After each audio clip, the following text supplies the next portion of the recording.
La Première Ligue est peut-être le championnat le plus riche du monde, mais c'est certainement pas le meilleur, et je vais vous expliquer pourquoi. Déjà, pourquoi les clubs anglais sont si riches? Donc on le sait tous, l'argent coule à flot là-bas, et on va s'intéresser un peu aux raisons. La première et la plus importante, c'est évidemment les revenus des droits télé. Parce qu'en fait, la Première Ligue, comme c'est un championnat historique, ils ont la chance de pouvoir vendre leurs droits télé dans plus de 180 pays différents. Et rien que ça déjà, c'est aussi grâce à l'argent. C'est au début des années 2000 en fait, la Première Ligue, qui est du coup devenue la Barclays Première League, elle a décidé de faire un gros lifting et a commencé à négocier avec plein d'autres pays pour pouvoir justement s'exporter beaucoup mieux. Et ils ont réussi. Et c'est ça qui fait la différence aujourd'hui. C'est pour ça que dans autant de pays, t'as des matchs de championnat anglais qui se diffusent. C'est pas parce que t'as beaucoup plus de supporters à la base, c'est parce que la Première Ligue elle-même, elle a voulu s'y implanter, donc elle a multiplié les contrats sponsoring, etc. avec les entreprises locales. C'est uniquement pour ça que la diffusion, elle s'est faite aussi massivement. Et c'est pas du tout en lien avec la qualité du jeu.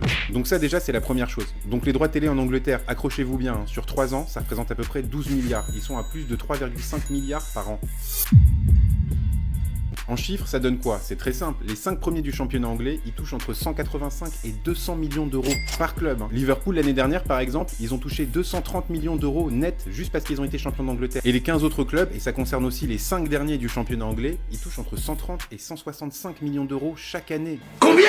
Même s'ils sont derniers ou avant-derniers. Donc en gros, même le dernier de Première Ligue, à la fin, juste pour avoir participé, il touche 100 millions d'euros. Vous imaginez si Nantes, Brest, Angers ou autres, ils avaient ce type de budget, sportivement, logiquement, ça changerait tout. Donc ça, c'est la première raison et elle est bien établie. Maintenant, la deuxième raison qui fait qu'ils ont autant de thunes, c'est tout simplement grâce à son marketing mondial. Le fait que ça parle anglais et que la moitié de la planète parle aussi cette langue, la diffusion internationale, mais aussi et surtout les sponsors gigantesques. Parce que ce championnat, il est super marketé. Et du coup, les gros sponsors de ces gros clubs, ils génèrent des revenus monstrueux, dont les clubs anglais profitent directement. Et donc le résultat direct, c'est que même des clubs moyens touchent plus de 100 millions d'euros net par saison, ce qui leur permet bien sûr d'acheter des joueurs très chers. Mais c'est là que c'est intéressant, parce que l'argent, on s'en rend compte, ça garantit pas la performance sportive.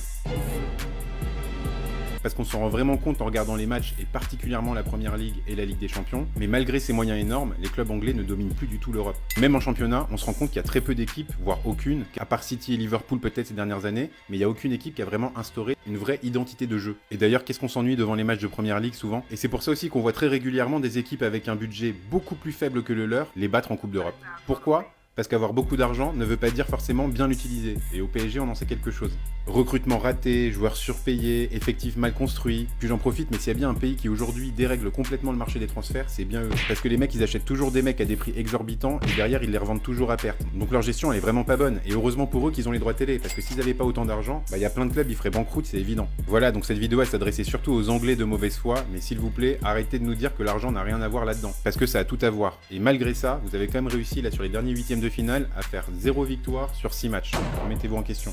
Et après, ça ose nous appeler la Farmers League. Bande de tocards. Surtout que sans argent, nous on arrive quand même à développer du jeu. Je prends l'exemple de Lens, de Lille, de Lyon, de Strasbourg. Tous ces clubs là, vu ce qu'on voit depuis le début de saison en Première Ligue, ça finirait facilement dans le top 10 Première Ligue, mais sans problème.